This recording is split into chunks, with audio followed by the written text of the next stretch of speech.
Hi Andy, 6 changes and 3 at the bench. Just give me your thinking behind the team selection, please. It's something that obviously excites us. The team that we've picked is the right one for this weekend for a number of reasons. Last week's performance, trying to get people a chance to show what they've got, and how the format of the Six Nations has changed. It all gets thrown into the pot, but at the forefront of that is a team that's picked to play against a very good Italian side. When you spoke about the lack of intent after the match last week, during the week, what have you discovered about that, or what have you put that down to from your discussions during the week? A lot of it will stay with us because a lot of it's rightly so is private enough. But as you can imagine, because of the good people that we've got in the environment, there's a lot of honesty and a bit of soul searching for reasons why, etc.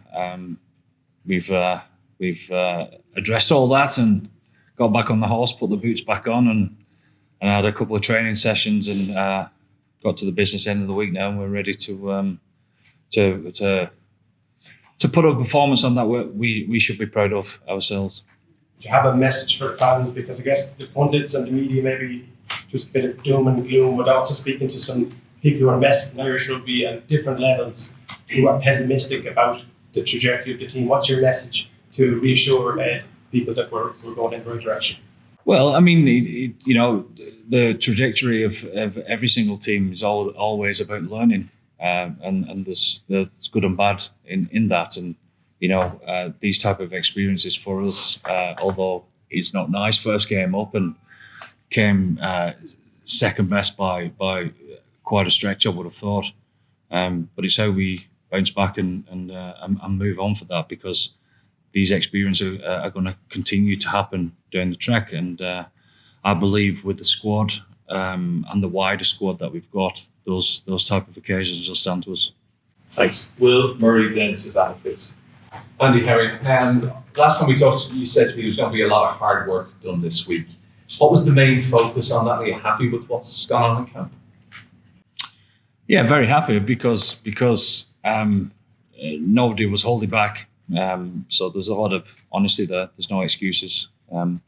So we tried to get back to simplifying things down and understanding what it is that we're trying to stand for as a team, etc. So again, you always think preparations are going to go right, but until you get a smack in the face, certainly in Paris, then you get to find out a bit about yourselves. But the good thing about that is, 9 days later, we get to have another crack at it. Naturally, Ireland weren't at the levels I think everybody was used to over the past few years.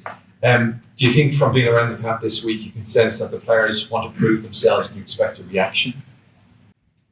Oh, there's no doubt about that. I think, we always discuss, how do you want this to look on Friday morning, as it were, from last week, and because you don't want any regrets, but we had a few coming out of that game, so to get back on the horse and put that right is at the forefront of everyone's mind. Well, for me, is it there a little bit of a case then as well, trying to be positive about the whole situation, a little bit of short-term pain for a long-term gain, and the fact that you're giving plenty of experience and chances to people who've been on the periphery or younger players who will then add depth to the squad going forward? Well, that's just a fact of life, isn't it? I get that everyone has to report on the here and now, but just opening your eyes to the reality of it all is pretty obvious. Thanks. And the Six Nations debut for Rob Alakun and Cormac Izuchukwu, and the debut for Edmund Douglas. Yeah. What do you like about each of those three guys?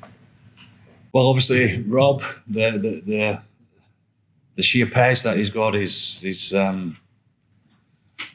excites everyone. I mean, everyone loves a bit of pace within the side, but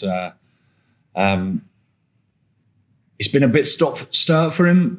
You'll remember him coming in and playing in a big game against South Africa, and it's been a bit stop-start with injuries and things like that. And continuity has been hard work for him. But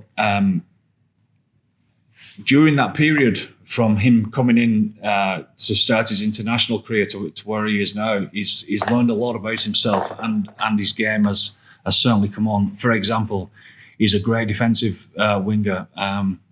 He's got much better understanding of how to get himself into the game off his wing, and understands the game as far as that's concerned. He can break a tackle. He's not just quick. He can offload the ball. So things are getting better as far as that's concerned. He just needs an opportunity like this to try and do it on the big stage again. Edwin, I mean, what a story. I mean, if you look at the story, it's actually phenomenal. You know, to celebrate that with his family tonight is going to be a joy for all of us. So, I suppose everyone's talked about his potential, but again, I would like to reiterate that he's young as far as obviously this type of experience, big game experience, even at Munster, etc. So. It is potential at this moment in time, given those type of players, that type of opportunity is going to be what he needs to kick on with this game, you know. So we're excited about that, and Izzy, a little bit like Rob, I suppose, not as severe, but you know, is someone that we've earmarked for quite some time now. He's been in and around camp, and you know, we've tried to give him game time, but it's been stop-start for him with injuries as well. And he's been back in camp now for a couple of weeks. For Edwin and Izzy, we thought last week was a little bit a step too far, but another 9 days under the belt, and they'll be ready to rip in against Italy. That's Susanna, and then we're in. Hi, Andy. Hey. I'm just curious, with the wingers, obviously 2 changes on both wings. Is that a reflection more of wanting to rotate and wanting to see the lads now, or a reflection of maybe how the game didn't go the way you wanted in certain areas last week? A bit of both, yeah. A bit of both. A few doors left open across the team, and a few opportunities there to be taken, and people need to do that. And just Michael Milne as well, he's obviously dropped from the 22 this week, and Tom O'Toole was in maybe to cover that side. What was the thinking there to move him across? We feel that Tom's played really well this year. We've tried to get him going there at Lucid before, and it's something that we're keen to do, and keep trying to progress that.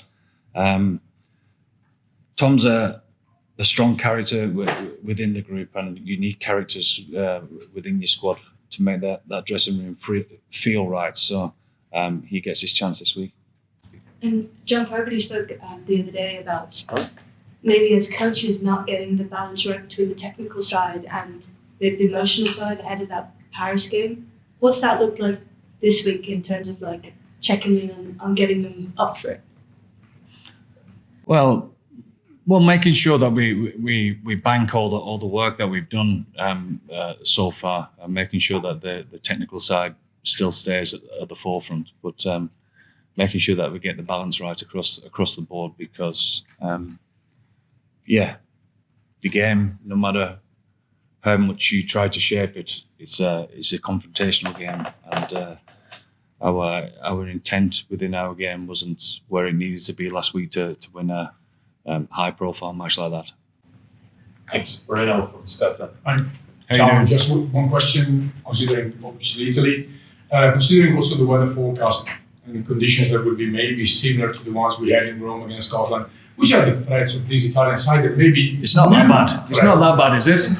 It's 10 days that I had showers. Did they say that that's the second worst or third worst game that they've ever seen as far as rainfall was concerned? Maybe Which are the the threats and the new threats that maybe this Italian side can pose you? If there are new threats. They've certainly got threats individually across the field. Powerful men, ball in hand, who take some managing. But I think the real threat is the collective as a team. I think they play great rugby, ball in hand. Everyone's connected. Everyone's on the same page. Obviously the set pieces has vastly improved as well, and there's a real fight to Italy, and the not too distant future history shows us that they're able to win these big games, and this is a big game for us because of that. Yeah, there's no Mike. Just last question. Just as an end, how important is there kind of collision winning, and how important is that going to be to get that? Well, people need to step up, Murray, to show them the way of what it takes to be an Ireland international, and it's up to everyone in the room, certainly our experienced guys, to show the way as far as that's concerned, because if that's shown to them in the right manner, those two kids will follow that.